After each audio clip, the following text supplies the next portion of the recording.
এবং সাংস্কৃতিক অনুষ্ঠানের সম্মানিত সভাপতি, মঞ্চে উপবিষ্ট স্থপতি ইকবাল হাবিব, এই কলেজের অভিভাবক, principal ma'am, vice principal ma'am এবং স্যার, যাদের জন্য আজকে আমাদের এই কর্মসূচি, যে নবীন আপনারা যারা এক বুক আশা নিয়ে এই রাজধানী শহরে এই টিচার্স ট্রেনিং কলেজে এসে ভর্তি হয়েছেন, সেই বন্ধুদের এবং কলেজের নতুন এবং পুরাতন আগের সভাপতি সহ যারা উপস্থিত হয়েছে, আমাদের অন্যান্য ইউনিটের বন্ধুরা যারা আপনারা এখানে উপস্থিত হয়েছেন এবং এই কলেজের শিক্ষক মন্ডলী আপনারা যারা উপস্থিত আছেন, সবাইকে আমার ব্যক্তিগত পক্ষ থেকে এবং গ্রিন ভয়েজের পক্ষ থেকে আন্তরিক শুভেচ্ছা এবং অভিনন্দন। আজকে হলো নবীন বরণ, আপনাদের জন্য আজকে আমাদের এই কর্মসূচি। এই গ্রিন ভয়েস আমরা কেন আজকে গ্রিন ভয়েস আমরা প্রতিষ্ঠা করলাম, কেন এত সংগঠন আছে বাংলাদেশে, তাই না? হাজার হাজার সংগঠন আছে, লক্ষ লক্ষ সংগঠন যদি হচ্ছিল ধরি আমরা, এরকম লক্ষ সংগঠন আছে। কেন তাহলে আমরা গ্রিন ভয়েস প্রতিষ্ঠা করলাম? সেটা একটা হলো বড়, 2005 সালে আমরা প্রতিষ্ঠা করেছিলাম। এক নম্বর হচ্ছে যে আমি আমার ব্যক্তিগত জীবনে আমি সবগুলো শিক্ষা প্রতিষ্ঠান, সরকারি শিক্ষা প্রতিষ্ঠানে আমি লেখাপড়া করেছি। প্রাইমারি, হাই স্কুল, ইন্টারমিডিয়েট পড়েছে ঢাকা কলেজ, তারপরে ঢাকা বিশ্ববিদ্যালয়। ফলে জীবনের শিক্ষা ক্ষেত্রের সকল অর্থনৈতিক সাপোর্টটা সরকারের কাছ থেকে আমি পেয়েছি। সরকার আমাকে আমার শিক্ষা জীবন বেড়ে ওঠার জন্য, শিক্ষা গ্রহণের ক্ষেত্রে সরকার আমাকে টাকা দিয়ে আমাকে শিক্ষিত করেছে। অর্থাৎ আমি যত শিক্ষা প্রতিষ্ঠানে পড়েছি আমি খুব নামমাত্র, আপনারা এখানে হয়তো একটু হলেও টাকায় অন্যান্য কলেজের থেকে বেশি দেন, কিন্তু খুবই নামমাত্রে। হোস্টেলে যে আপনারা থাকেন সেখানেও কিন্তু খুব অল্প টাকায় আপনারা লেখাপড়া করেন, বেতন দেন খুবই অল্প। আমি তো মনে আছে আমি 18 টাকা, তারপরে 20 টাকায় আমি ঢাকা বিশ্ববিদ্যালয়ে পড়েছি। পৃথিবীর কোনো দেশেই শিক্ষা প্রতিষ্ঠানে উচ্চ শিক্ষা এত কম টাকায় কেউ পড়ে না। ফলে টাকাটা কোথা থেকে আসলো? বলে সরকার দেয়। সরকার কি সরকারের টাকা দেয়? সরকারের কি টাকা থাকে? এটা সরকার সেই টাকাটা দেয় না, জনগণের টাকায়। অর্থাৎ আপনি যে আজকে রিক্সাওয়ালা বা ভ্যান গাড়ি, যাদের রিক্সায় আপনি চড়েছেন, যে লোকটার কাছ থেকে, আপনি মুসির কাছ থেকে আপনার জুতাটা সেলাই করে নিয়েছেন, যে গার্মেন্টস কর্মীরা যে আপনার যে জামাটা তৈরি করে দিয়েছে, যেটাকে নিয়ে আমরা সভ্যতার জগতে হলে বসবাস করতেছি, এই প্রত্যেকটা মানুষই আমাদেরকে অর্থ দিয়ে আমার এই শিক্ষা জীবনটাকে তারা শিক্ষিত করেছে। ফলে এই যে আবার কৃষক, যে শ্রমিক, যে কাজ করতেছে, যে রেমিটেন্স পাঠাচ্ছে, সেই মানুষগুলো আমাকে বেড়ে ওঠার ক্ষেত্রে, আমার জীবন চলার পথে আমাকে তারা সহযোগিতা করেছে। তাহলে এই মানুষগুলো আমার জন্য করলো, তাহলে তাদের জন্য আমি করবো। আজকে দেখেন গার্মেন্টস শ্রমিক প্রায় 60,000 গার্মেন্টস শ্রমিক, তাদের চাকরি নেই। তারা কিভাবে জীবন যাপন করতেছে?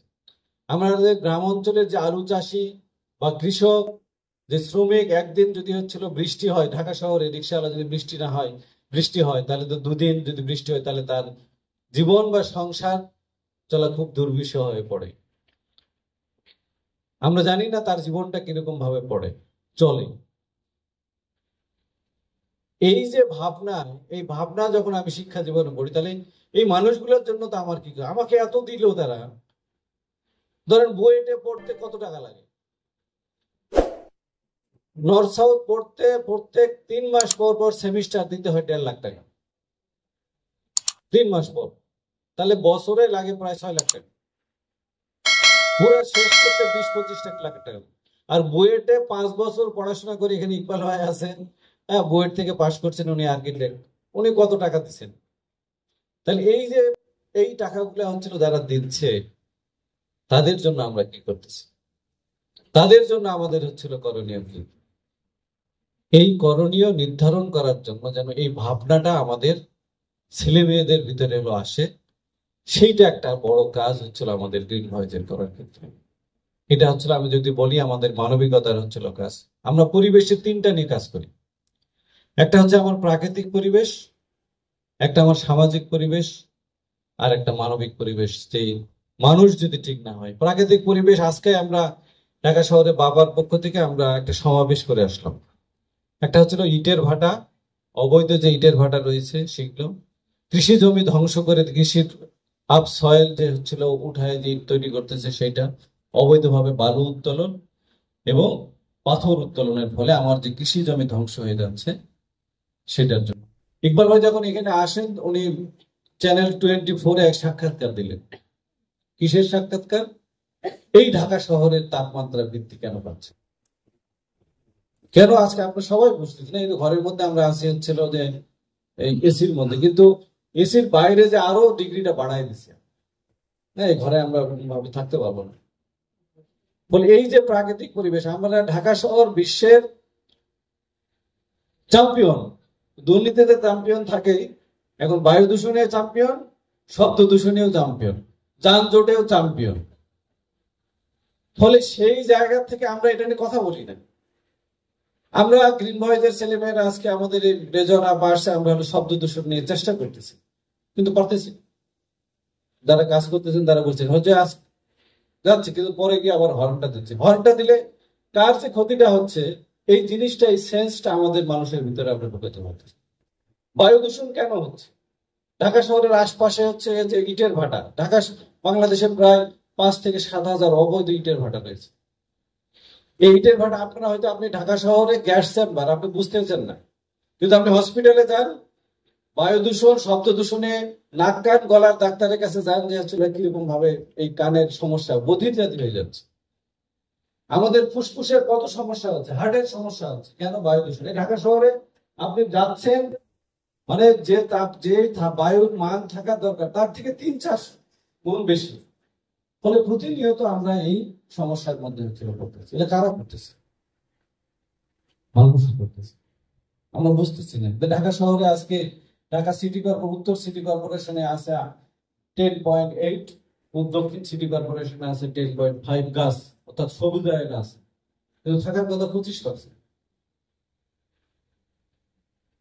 গাছ লাগান প্রত্যেক বছর আমরা হচ্ছে বিভিন্ন সময় শুনি 1 কোটি গাছ লাগানো হচ্ছে, 10 কোটি গাছ লাগাচ্ছি সারা বাংলাদেশে।